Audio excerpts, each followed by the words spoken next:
Hi, I'm Katrina Zish, and you're watching Robb Report Live. We're here at the North American International Auto Show in the heart of Detroit, and I am now joined by Ken Lingenfelter, owner, president, and CEO of Lingenfelter Performance Engineering. Welcome, Ken. Thanks very much. Everyone is very excited to have you here.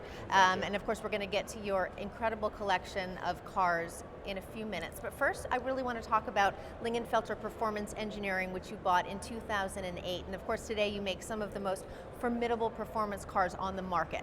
Now, before I kind of let you loose on that, because I know you have a lot to talk about, I want to take a look at a little clip we have here showing some of that. Sounds great. Good.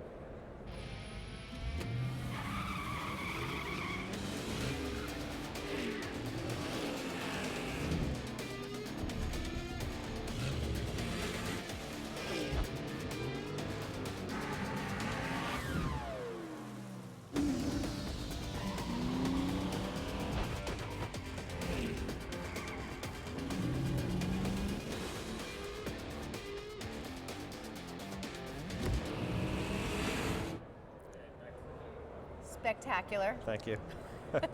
Tell me a little bit about Lingenfelter Performance. Well, you know, we're actually 43 years old. The business was started by my cousin, John Lingenfelter. John was a pretty famous drag racer and road racer, and frankly, had 13 NHRA Grand National titles. Wow. So, unfortunately, John was in a very serious accident in 2002 on the track and passed away from his injuries in 2003. Wow.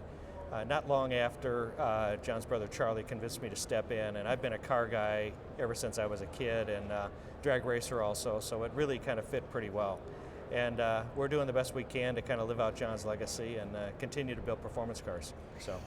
Now, what trends in the performance aftermarket are we really likely to see coming up? What's next? Well, you know, there used to be a big effort put towards twin turbo cars and things of that nature, but these days we're using superchargers quite a bit, and you know, we can enhance the current cars that are built pretty well to make a lot of horsepower. We only work on General Motors cars, so Corvette has been our biggest product over the years, Sure. and frankly, we've built some very, very fast Corvettes. We've built some very fast drag cars that are Corvettes. Camaro's also a big part of our product line, and our customers never seem to get enough horsepower, and we're glad to provide that for them. So. Now, speaking of Corvettes, of course, we have a Lingenfelter Corvette Z06 here on display. Tell us a little bit about that. Well, first of all, Z06, the new Z06 is just absolutely beautiful. General Motors has done an amazing job with that car. It's gorgeous. It matches my dress. Yeah, there you go. Good color on that car, but actually that's our mule car.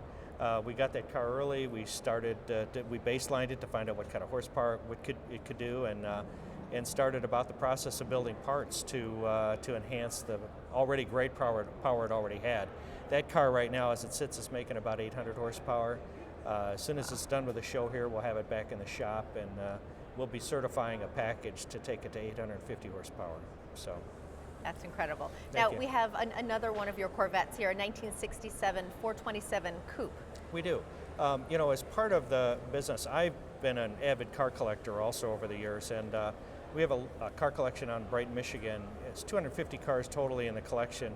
We have about 190 in the facility, and it's 30% muscle cars and 30% exotics, and the rest are Corvettes and some of our old race cars from back in the day. And the mission for that collection is charity work. We do charity fundraisers there. So it's not open to the public, but we do share the collection quite often with groups who need and bring us a charitable cause that they're going after. And we've had huge success with it. Everything from black tie events to pizza and beer to wine tastings to the Boy Scouts Pinewood Derby. So it's worked out real well as a charity fundraiser place. Now, I know you said you've loved cars since you were a kid.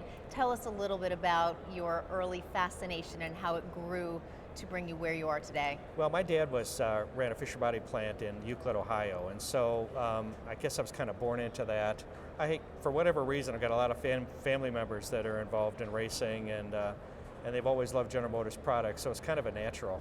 But the fact is, as a kid, I probably knew every car that was out.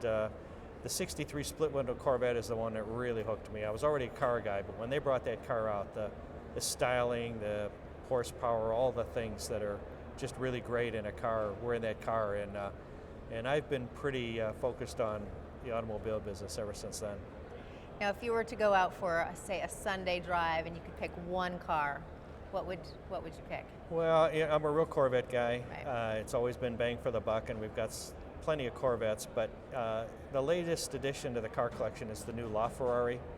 Ferrari only built 500 of the cars, and Ferrari had to choose who was going to get those cars, so I was fortunate enough to Wow. make that short list, I guess, and it's an amazing car.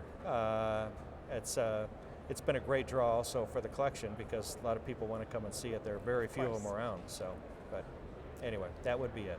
That would be it. Well, That would be the that one. sounds like a good Sunday drive to me. I think so, Yeah. yeah. Very good. Ken, thank you so much for You're joining welcome. us. Glad to be here. Thank you. I'm Katrina Zish, and you're watching Robb Report Live.